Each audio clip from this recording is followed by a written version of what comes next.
Hi everyone, Dr. Karen Gordon here. Today we are talking about sensory overload. 5 signs you're suffering from sensory overload. And this is going to be, this content is going to apply to all of us, whether or not we are a parent, a professional, entrepreneur, manager, regardless of our title and age. This is going to apply for all of us. Is it maybe time for a little bit of a digital detox? So if we haven't met, my name is Dr. Karen. I've been doing this for over 25 years.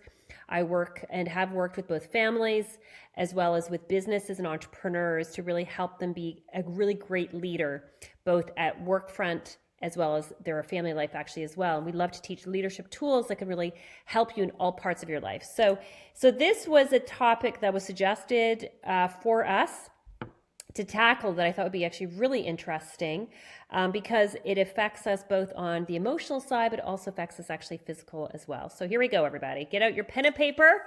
5 signs you're suffering from sensory overload. Are you actually, overstimulated? Okay, so here we go. Number one, and just kind of go through these, in your own mind and think about, do you maybe check off all the boxes? Maybe do you check off only some of them? It's sort of think about your team at the office, think about your family at home. Number 1, irritability. So when we have had too much stimulation, a lot of times we just emotionally, we feel like edgy, we feel irritable. We might be a little bit more short-tempered. We don't really actually maybe know why, but we have a sense around irritability. And so that is number 1, everybody. So that's like an emotional response. Number 2 is we have difficulty concentrating, okay? We have difficulty concentrating or we're distracted. So just think to yourself, think of all the things that are kind of coming at you at the office, in your practice, in your business, all the things that are kind of coming at you when you're actually at home. When we are overstimulated, we're like overloaded, we have a hard time concentrating. We have a hard time staying focused. We might be kind of distracted in a whole bunch of different areas. I just think of myself a couple of weeks ago where I really, again, just knowing these signs is really helpful, right? Because all of a sudden I found myself a little bit agitated, and I wasn't even aware of it at the time. I felt myself a little bit more agitated, and I was trying to get something done, and I just found myself like distracted a lot. And I realized, because I did a little research on this, it's like, okay, this is with what it is. I have sensory, I'm overloaded. And so my body is actually giving me signs that I need to actually do a little bit something different. So again, this is why these 5 signs are actually so important. Okay, so number 2 is difficulty concentrating. You might be easily distracted. And this is all part of, by the way, just kind of like high level, this is all kind of part of leadership skills. And part of great leadership is self-awareness. And once we know something, then we can actually do something differently. And so this, when we teach leadership skills, we focus on 3 areas: helping businesses grow, relationship strengthen, and prioritizing self-care. And so we've got a great 1-pager cheat sheet on your self-care. So you're going to want to get your hands on this 1-pager. So in the comments below, just type out self-care. And someone from our team will send this to you, and you can actually go through it to see how are you doing for your self-care. When we're really paying attention to our self-care, we're going to be more mindful around these different categories. Okay, so number 2 is difficulty concentrating or easily distracted.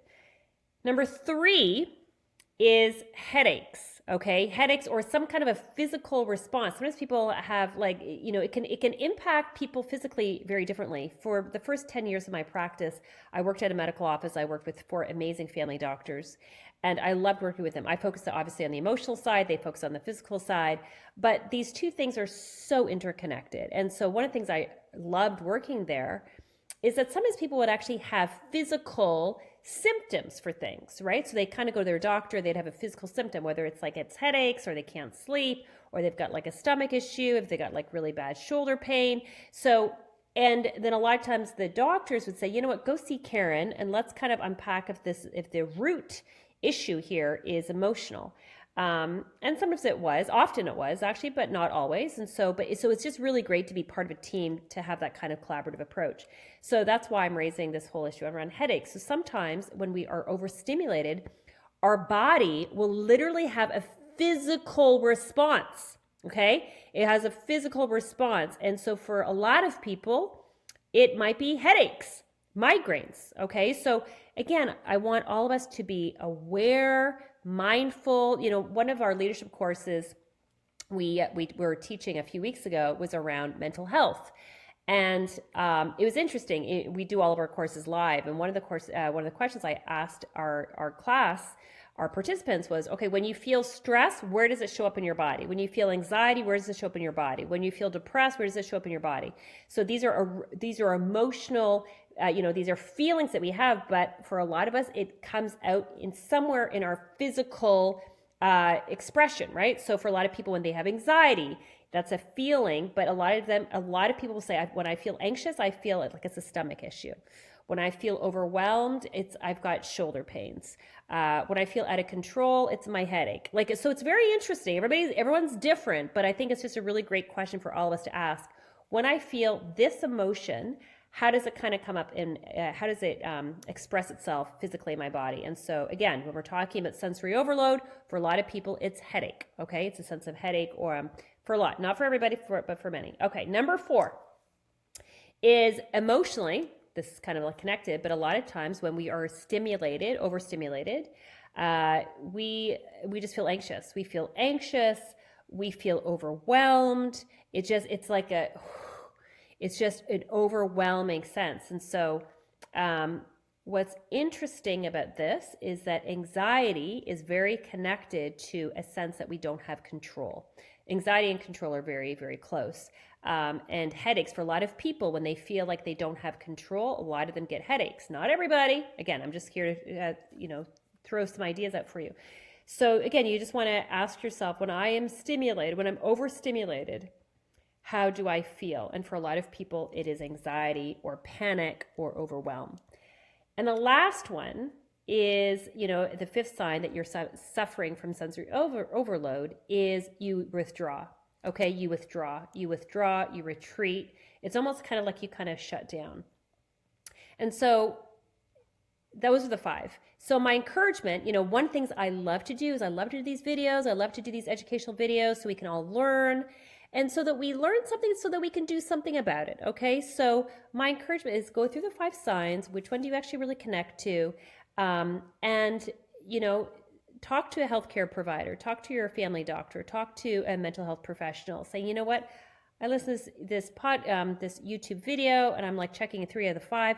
Talk to them, and then focus on what are the things you can do that are within your realm of control to make the situation better. So if you're a student, what could you do to kind of decrease in terms of, having less stimulation? If it's in your workplace, what could you do actually that's less? So the first step is to really kind of figure out, am I suffering from sensory overload? And you're like, yep.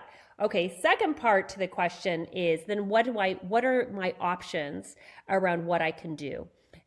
So for example, for myself, I have figured out that Zoom, in terms of technology and just kind of being on the screen, it really impacts in terms of my sensory overload. And so I have now limited in terms of how many Zoom calls or video calls that I do. That's something that I've actually learned, and so I have to cap it. I reserve video calls for X amount of times just to kind of reduce it. And so that's something that I've learned after I realized I have sensory overload. So that's the action step that I have learned to do, and that has made a massive difference. So that's what I want you to do. You want to learn, be reflective, and then think about, what are the options that I can do to help myself? So whether it's a complete digital detox or whether it's a digital reduction, my encouragement is take action. Start creating the plan. Talk to your mental health provider, a health professional, your family doctor. Maybe it's your team. Maybe it's your boss. Maybe it's your family. But once you have this awareness, now actually start doing something about it. Create your action plan to really take care of your overall well-being. So hope you've enjoyed. Make sure you sign up first of all, subscribe to our YouTube channel so you're notified with other videos, and check out some of the other videos we have. We got lots and lots of videos to help you in your business, your relationships, and your well-being. And if you have a suggestion question for us, definitely put that in the comment below. And like I said, definitely get your hands on our self-care scorecard. See how you're doing in your self-care. Very, very important for all of us as business owners, as entrepreneurs, as managers, professionals, as parents. We got to take care of our self-care. So just type in self-care below and someone from our team will send it to you. Hope you've enjoyed, and I'll see you at one of our upcoming YouTube videos.